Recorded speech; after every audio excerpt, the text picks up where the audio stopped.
오늘은 마태복음 2장 말씀을 함께 나누고자 합니다. 모두 잘 아시는 말씀인데요. 마태복음 2장 말씀입니다. 신약 2쪽에 있죠. 너무 쉽죠. 마태복음 2장에 신약 2페이지에 있습니다. 1절에서 12절 말씀입니다. 마태복음 2장 1절에서 12절입니다. 제가 봉독하겠습니다. 헤롯 왕 때에 예수께서 유대 베들레헴에서 나심에 동방으로부터 박사들이 예루살렘에 이르러 말하되 유대인의 왕으로 나시니가 어디 계시뇨? 우리가 동방에서 그의 별을 보고 그에게 경배하러 왔노라 하니 헤롯 왕과 온 예루살렘이 듣고 소동한지라. 왕이 모든 대제사장과 백성의 서기관들을 모아 그리스도가 어디서 났겠느냐 물으니 가로되 유대 베들레헴 이오니 이는 선지자로 이렇게 기록된 바 또 유대 땅 베들레헴아 너는 유대 고을 중에 가장 작지 아니하도다. 내게서 한 다스리는 자가 나와서 내 백성 이스라엘의 목자가 되리라 하였음이니이다. 이에 헤롯이 가만히 박사들을 불러 별이 나타난 때를 자세히 묻고 베들레헴으로 보내며 이르되 가서 아기에 대하여 자세히 알아보고 찾거든 내게 고하여 나도 가서 그에게 경배하게 하라. 박사들이 왕의 말을 듣고 갈새 동방에서 보던 그 별이 문득 앞서 인도하여 가다가 아기 있는 곳 위에 머물러 섰는지라. 저희가 별을 보고 가장 크게 기뻐하더라. 집에 들어가 아기와 그 모친 마리아에 함께 있는 것을 보고 엎드려 아기께 경배하고 보배압을 열어 황금과 유향과 몰약을 예물로 드리니라. 꿈에 헤롯에게로 돌아가지 말라 지시하심을 받아 다른 길로 고국에 돌아가니라.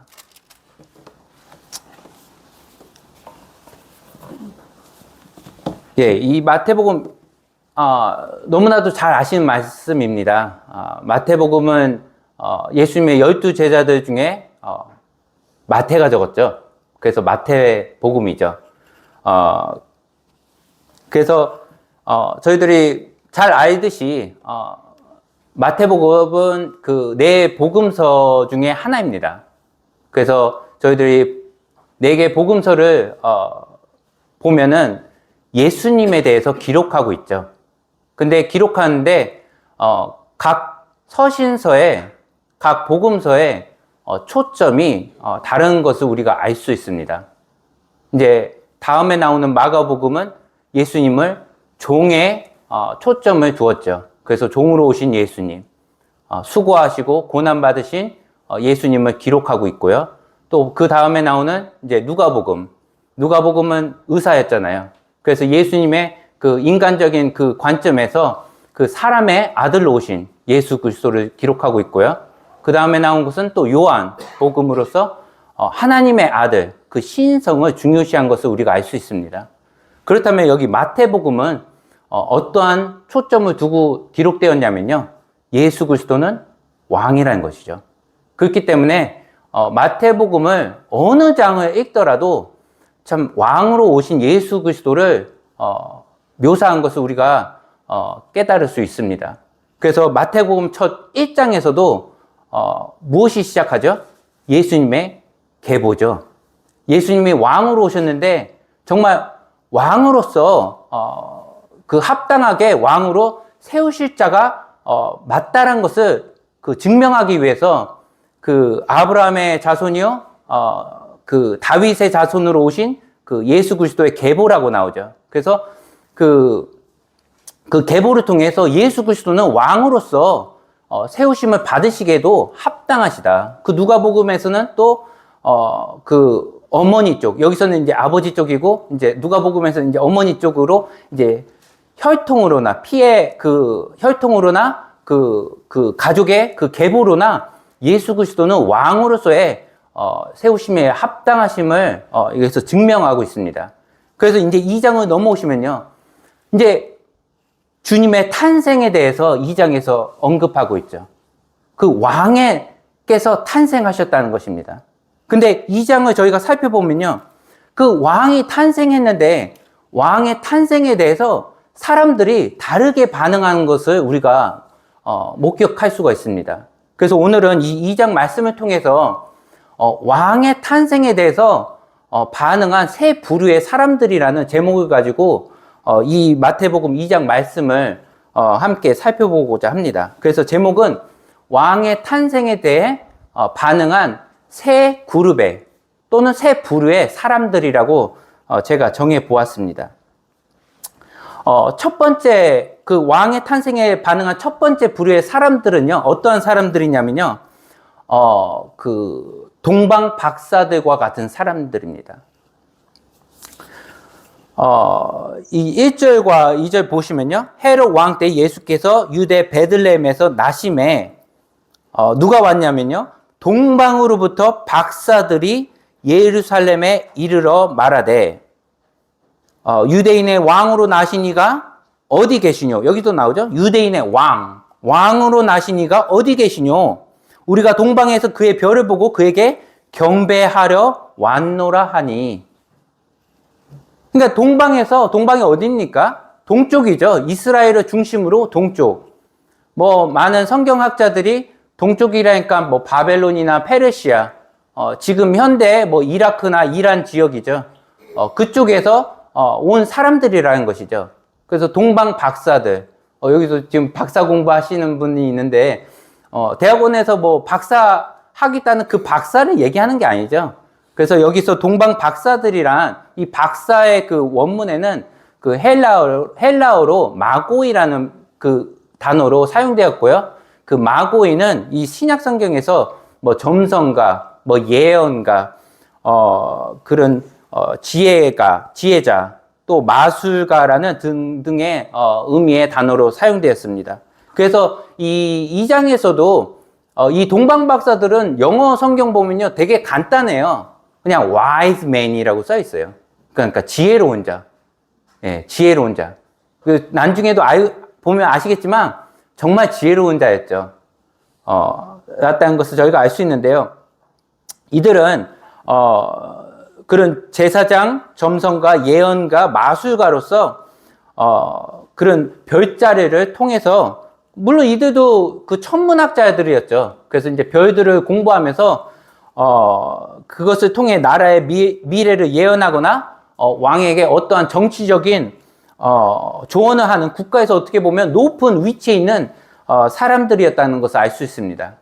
그뿐만 아니라 저희가 이제 구약 성경을 보면요, 뭐 찾아보지는 않겠지만 시편 72편이나 이사야서 60장을 보면요, 이방인의 왕들이 와서 왕으로 오실 예수님께 경배한다는 그런 말씀들이 예언되어 있거든요. 그래서 아마도 이 동방 박사들이 그 이방 나라의 왕이었다는 그런 견해들도 있습니다. 즉 한마디로 이 동방 박사들은요, 그 당시에 되게 지혜자요, 종교 지도자들이며 권력자들이었습니다. 그러니까 평범한 사람들이 아니고요, 되게 사회에서도 각광을 받는, 높임을 받는 그런 사람들이었음을 우리가 알 수 있겠고요. 그들이 2절에서는 유대인의 왕으로 나시니가 어디 계시뇨 그러죠. 유대인의 왕으로 나시니가 어디 계시뇨. 그러니까 왕을 찾은 거예요. 왕을 찾으러 왔다는 것이죠.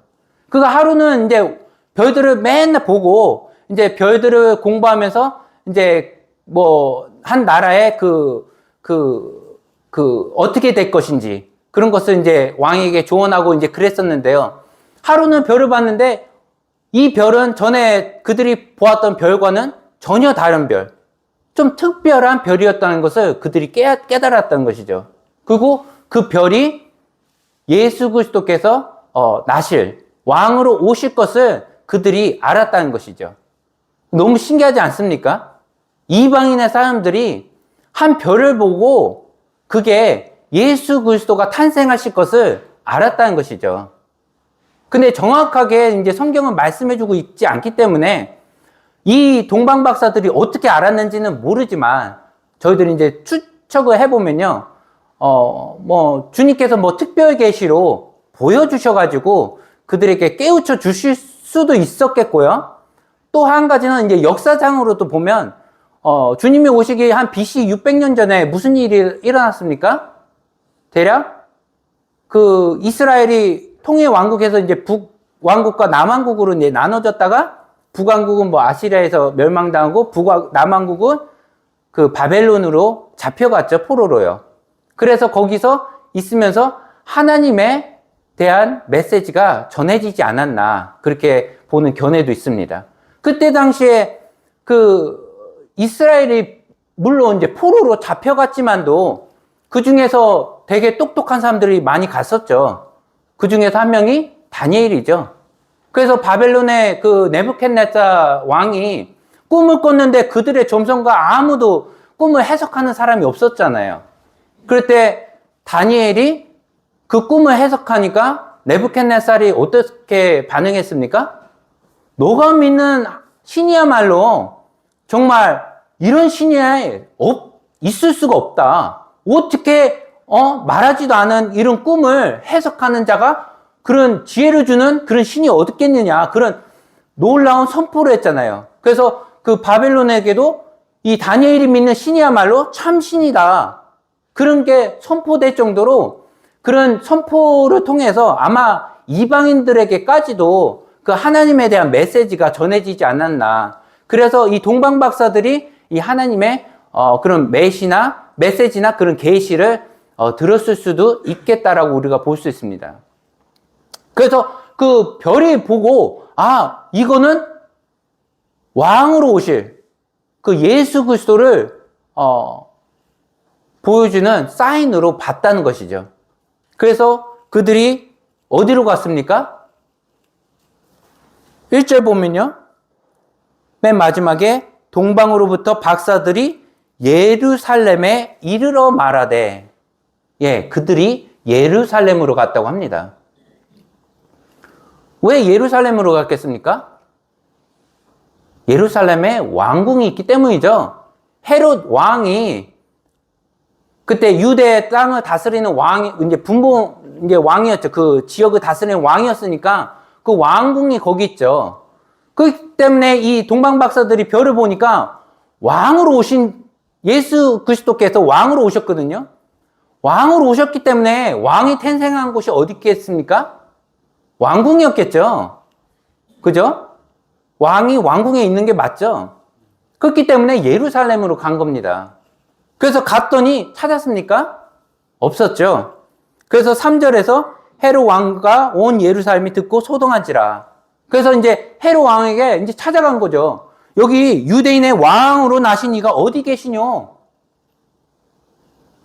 우리가 왕이 태어났다는 별의 사인을 봤는데 왕이 어디냐고 이제 물은 거죠. 그래가지고 헤롯 왕이 어떻습니까?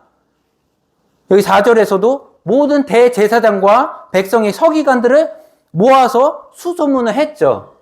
야, 왕들이 태어났다고 하는데 한번 찾아봐. 그랬더니 대제사장과 서기관들이 말씀을 찾아봤더니 미가에서 5장 2절에 예언되어 있었죠. 한 다스릴 자가 나오는데 그 다스릴 자가 어디에서 나온다고요? 베들레헴에서 나온다는 것을 알았다는 것입니다. 그래가지고 이 헤롯이 그 정보를 듣고 이 동방 박사들에게 말하죠. 야, 왕이 예루살렘이 아니고 베들레헴에서 난대.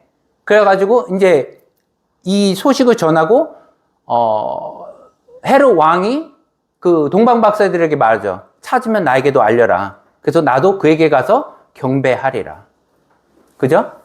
근데 이 동방 박사들이 말하는 이 동방 박사들도 경배하러 왔잖아요.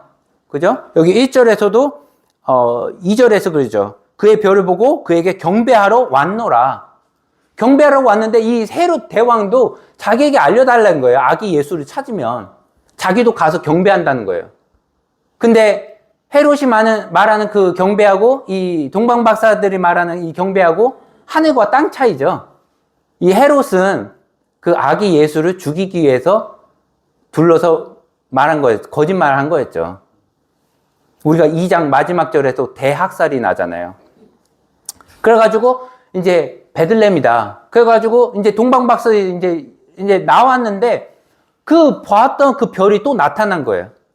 그래서 그 별을 쫓아갔더니 그 아기 예수 그리스도께서 계신 그 장소에 그들이 도착하는 것을 우리가 알 수 있죠. 너무 신기하지 않습니까? 하나님께서 그들을 그 별을 통해서 예수 그리스도가 어느 곳에 있는지 정확하게 인도하셨다는 것입니다. 이것은 저희들이 구약에서도 종종 보게 되죠. 하나님께서 이스라엘 백성들을 이집트에서 건져내 주셔가지고 광야에서도 어떻습니까? 구름기둥과 불기둥으로 그들이 가야 할 방향을 인도하셨던 것을 우리가 기억할 수 있습니다. 그와 마찬가지로 여기서도 하나님께서 별을 다시 한번 보여주셔가지고 아기 예수가 어느 곳에 있는지 그 정확한 그 위치를 인도하셨다는 것을 우리가 여기서 찾아볼 수 있습니다. 그랬더니 이 동방박사들이 어떻습니까? 너무 기뻤죠.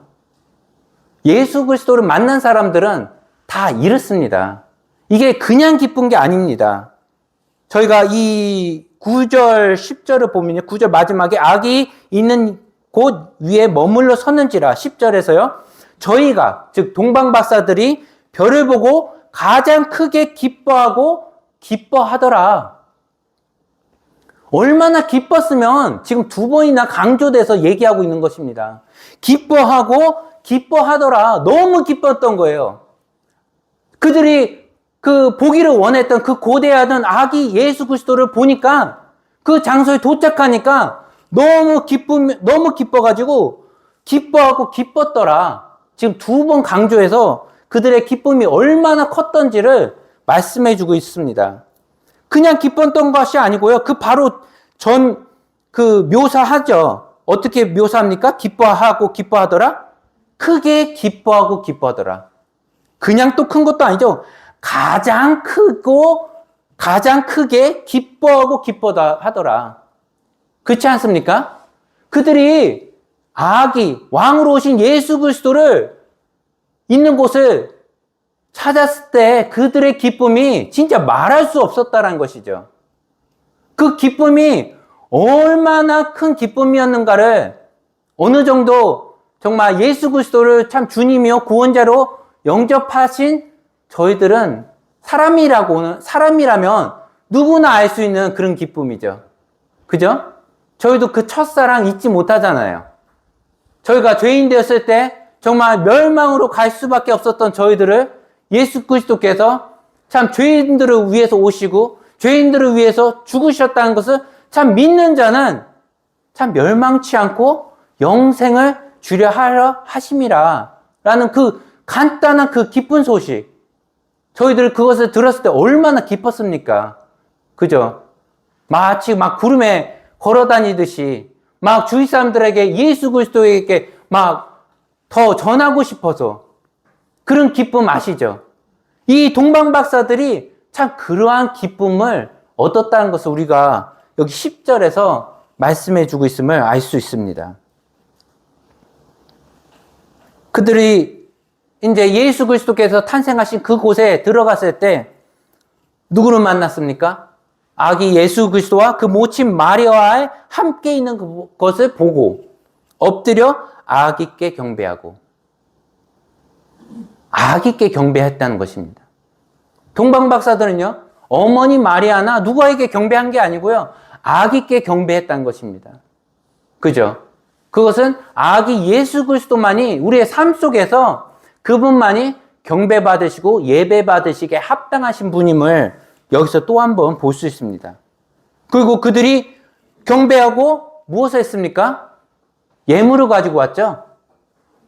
저희들이 이 예물을 살펴보면요, 이 동방박사들의 믿음이 정말 놀라웠다는 것을 우리가 알 수 있습니다. 세 가지 준비해 가지고 왔죠. 황금과 유향과 몰약을 예물로 드리니라. 저희가 짤막하게 이 세 예물을 살펴보면요, 이 동방박사들이 믿음이 얼마나 놀라워 훌륭했는지 우리가 또한 확인해 볼 수 있는데요. 이 황금은 무엇입니까? 영원한 왕을 상징하고 있죠. 그래서 예수 그리스도께서는 영원하신 왕이다. 그리고 유황은 무엇입니까? 구약에서 대제사장들이 하나님께 제사 드릴 때 하나님께 기뻐 받으시기에 드리는 향료였죠. 그래서 대제사장이 썼기 때문에 또 예수 그리스도는 하나님과 저희 인간 사이의 중보자로 오셨죠. 대제사장으로 오신 예수 그리스도. 또 몰약은 무엇입니까? 죽은 사람들의 그 시체를 발라가지고 부패를 막는 거. 죽은 사람에게 바르는 것, 즉 예수 그리스도께서 장차 어떠한 죽으심을 맞이할 것인가를 또한 예표하고 있는 예물인 것을 우리가 알 수 있습니다. 즉 예수 그리스도는 우리의 왕이요, 우리의 대제사장이요, 우리의 구원자임을 이 세 가지 예물을 통해서 확인해 볼 수 있죠. 그뿐만 아니라 두 번째, 유향과 몰약을 조금 더 다른 각도로 우리가 또한 살펴볼 수 있는데요. 유향은 누가 누구에게 드렸죠? 대제사장이 하나님께 드렸죠. 그래서 하나님께 드림으로써 이것은 또한 예수 그리스도께서 하나님 대신 신성, 하나님과 동등되심을 여기서 또한 보여주고 있고요. 또 몰약은 누구에게 바르는 거였죠? 사람에게, 죽은 사람에게. 그렇기 때문에 인간으로 오신 예수 그리스도. 즉 예수 그리스도는 우리의 왕이요, 또 참 하나님이요, 참 인간이 되신 그 예수 그리스도를 이 세 가지 예물을 통해서 또한 보여주고 있다는 것입니다. 그러니까 이 세 가지 예물을 통해서 동방박사들이 올 때 그냥 뭐 집안에서 그냥 대충 준비해가지고 온 거 아니잖아요. 그러니까 이 예물을 준비했다는 거, 황금을 준비하고 그 유향을 준비하고 몰약을 준비했다는 것은 이 동방박사들이 참 복음을 알았다는 것이죠. 예수 그리스도께서 어떠한 분이시고 그뿐만 아니라 오셔서 어떠한 그 인간의 구원을 위해서 참 죽을 수밖에 없는 그런 놀라운 것을 이들이 깨달았다는 것이죠. 쉽게 말해서 복음을 알고 있었던 사람들이죠. 그래서 참 신앙이 있는 자들, 참 놀라운 믿음 있는 자들이었던 것을 우리가 이 세 가지 예물을 통해서 살펴볼 수 있다는 것입니다. 그리고 이 예물을 갖고 올 때 이 사람들을 어떻게 갖고 왔습니까? 여기 11절에서 아기께 경배하고 보배 합을 열어 이 세 가지 예물을 준비해 갖고 왔다는 것입니다. 우리가 귀한 사람 만나면 어떻습니까? 무엇을 하나 줄 때도 귀하게 주죠. 그냥 거저 안 줍니다. 물론 그렇잖아요. 지나가다 모르는 사람 있으면 주머니에서 꺼내주지만은 좀 높은 사람, 대통령이나 사회 정치인들, 높은 학교에서도 총장이나 교장 선생님이나 그런 사람들 모두 그냥 안 주잖아요. 귀하게 포장해서 주잖아요. 그렇기 때문에 이 동방박사들도 이 왕으로 오신 아기 그리스도께서 얼마나 귀하신 분임을 알았기 때문에 그들이 그냥 주머니에서 꺼내준 것이 아닌 보배합, 그렇죠?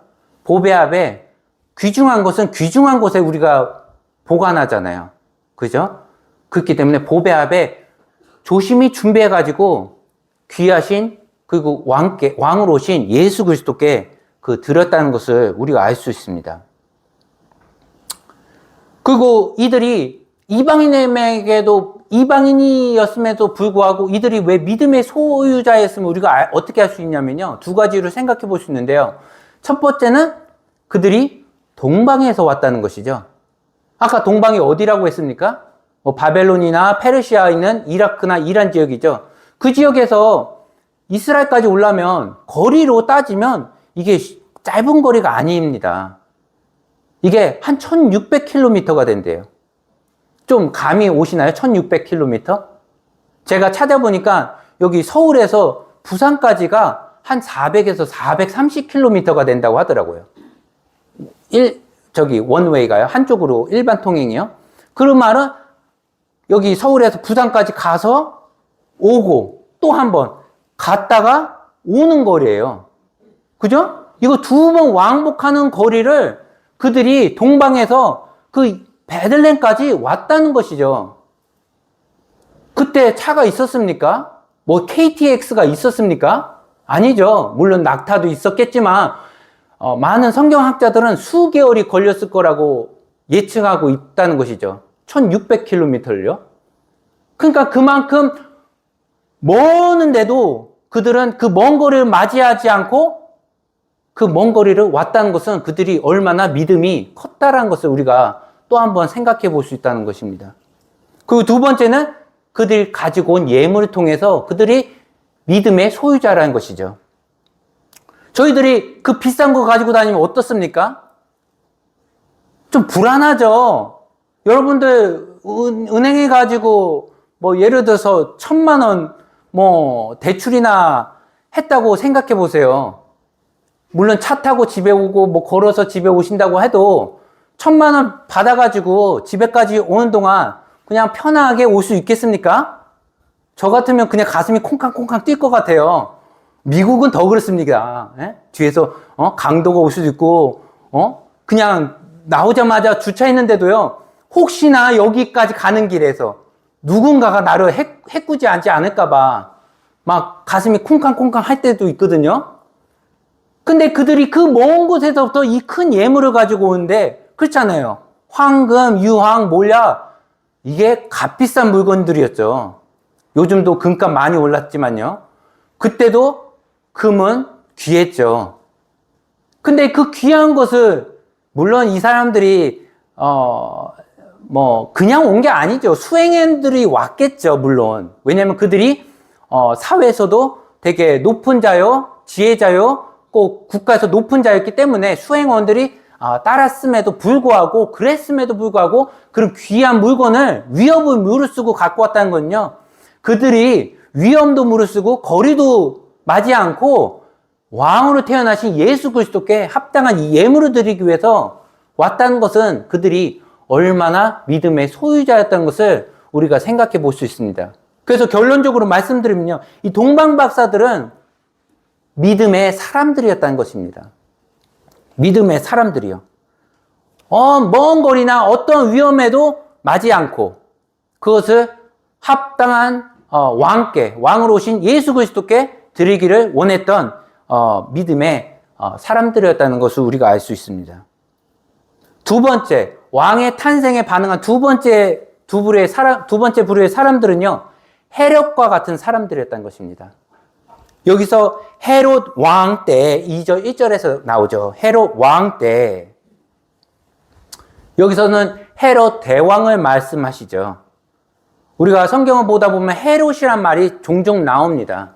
근데 그들이 다 동일한 헤롯 아니죠. 여기 마태복음에서 나온 것은 헤롯 대왕.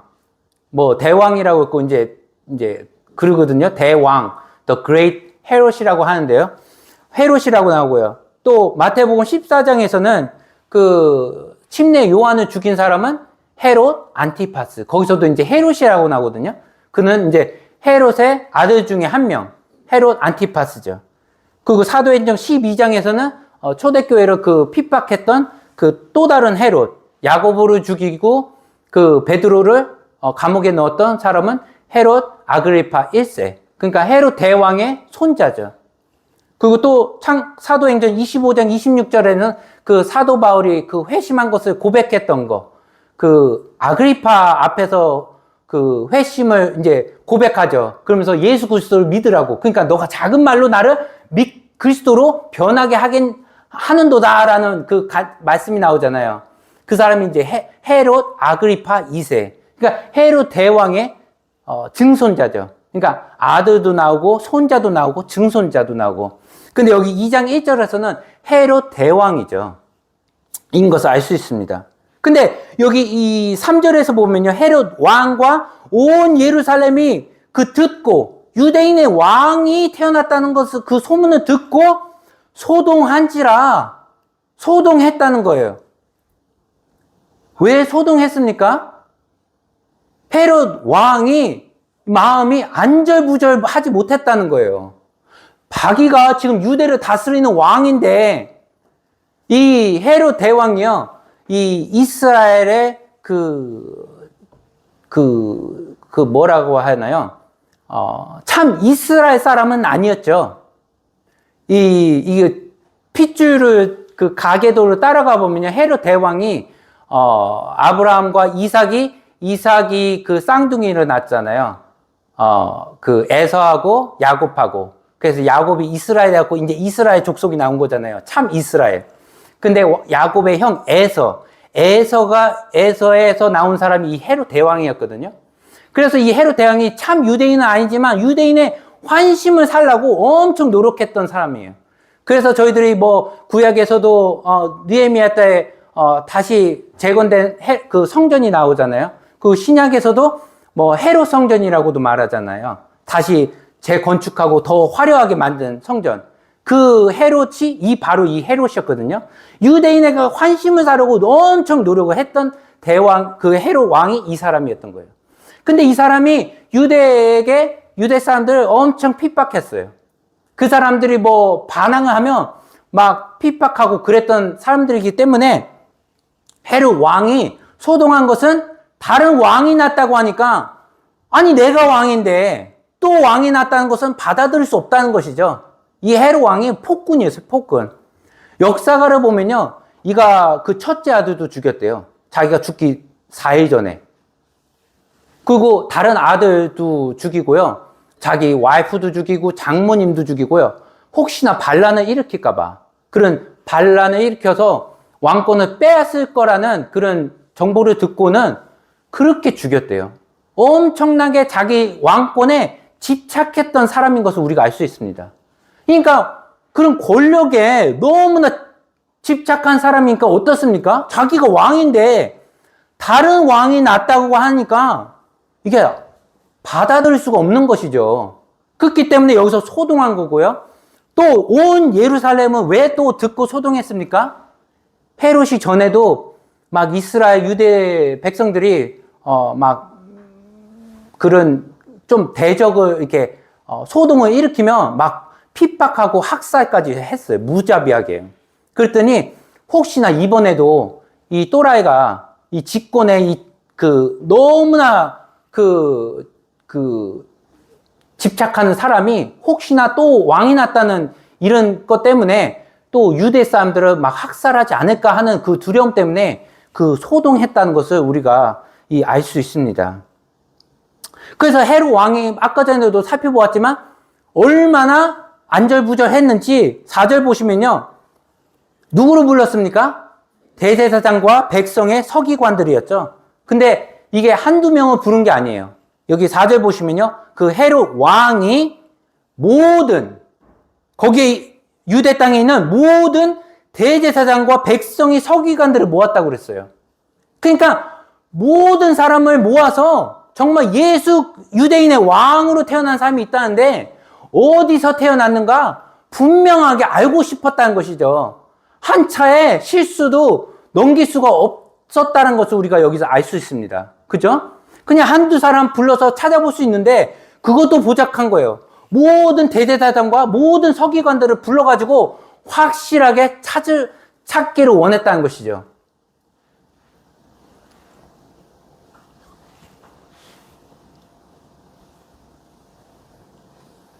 그래서 그 대제사장들과 서기관을 통해서 들었죠.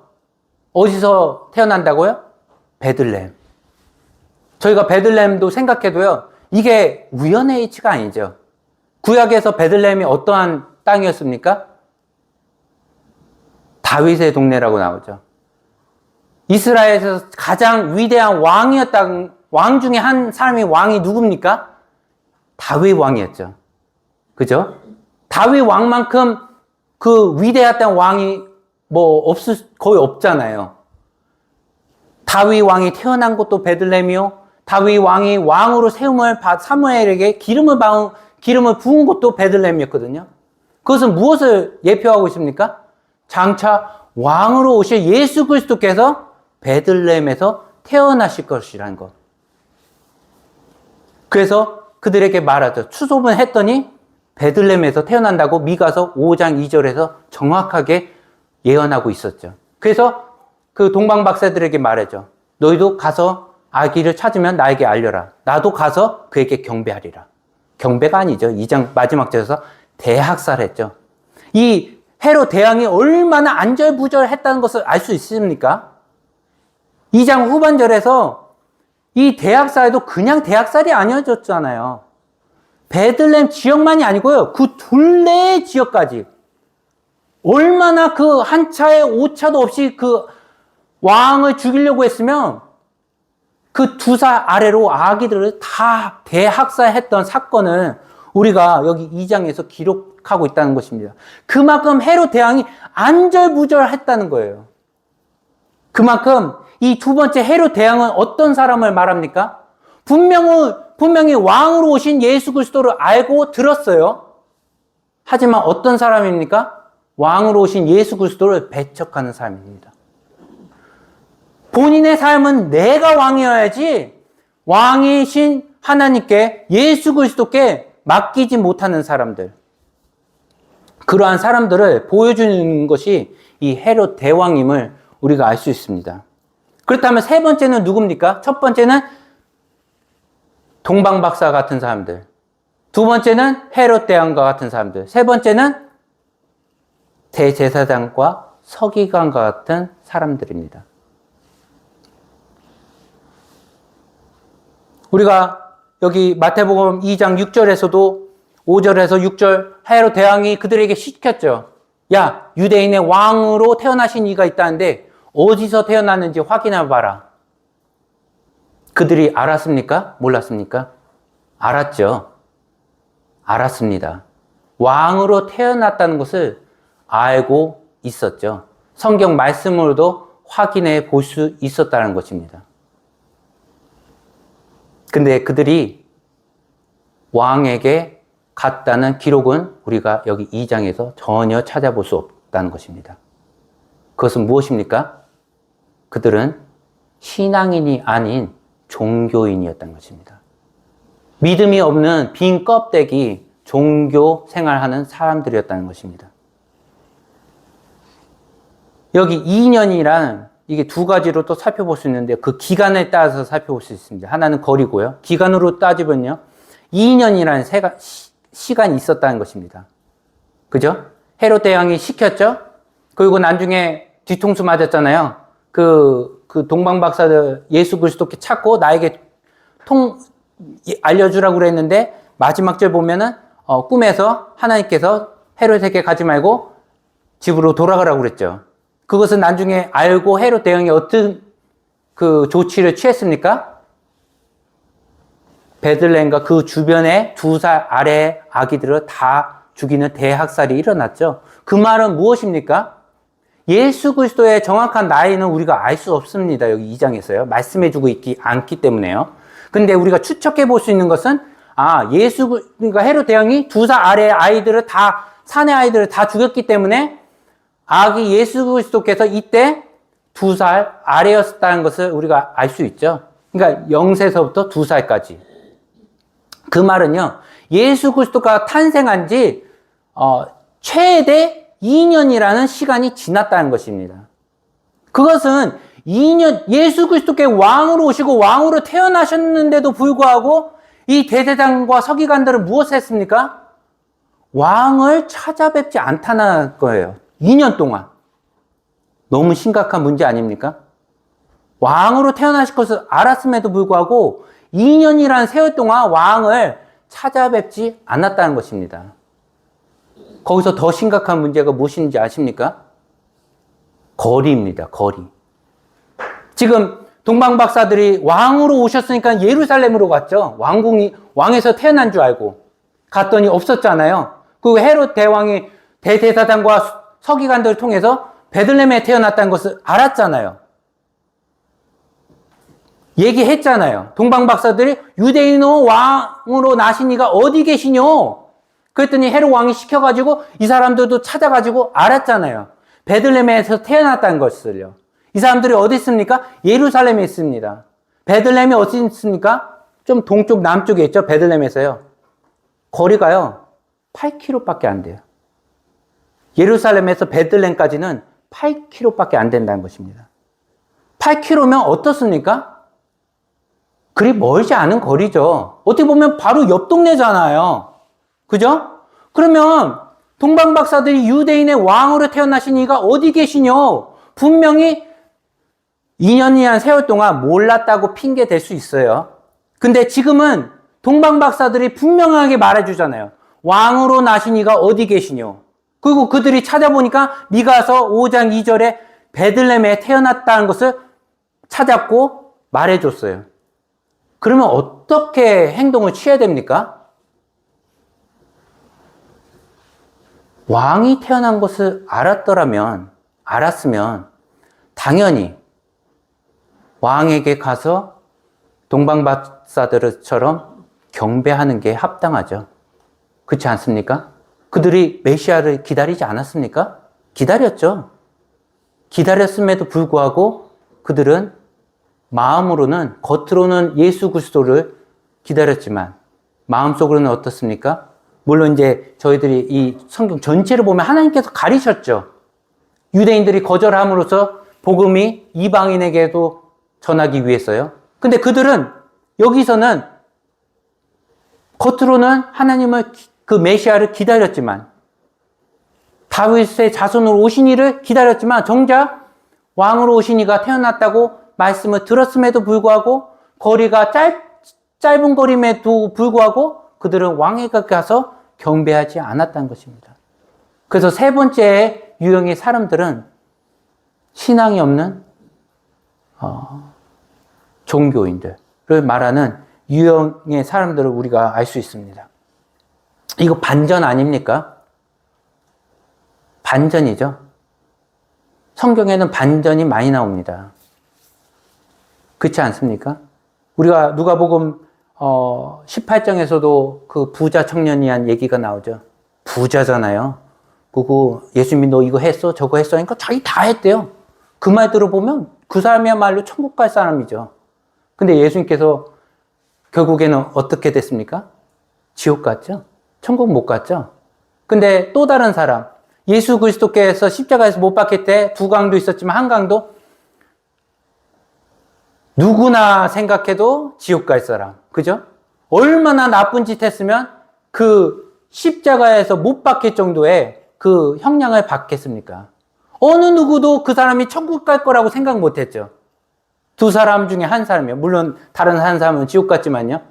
근데 그 사람이 마지막에 예수 그리스도를 잘 보니까 이분이 자기가 멸시했던 보통의 사람이 아니라는 것을 그가 깨달았죠.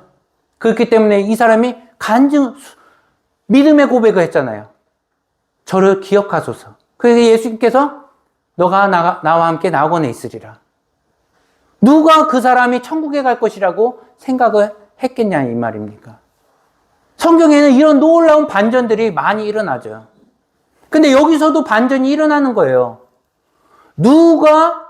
어느 누구도 대제사장이나 서기관들을 보면요, 어떻습니까? 그 사람들이야말로 메시아를 기다리는 사람들이라고 생각했다는 것이죠. 근데 정작 어떻습니까?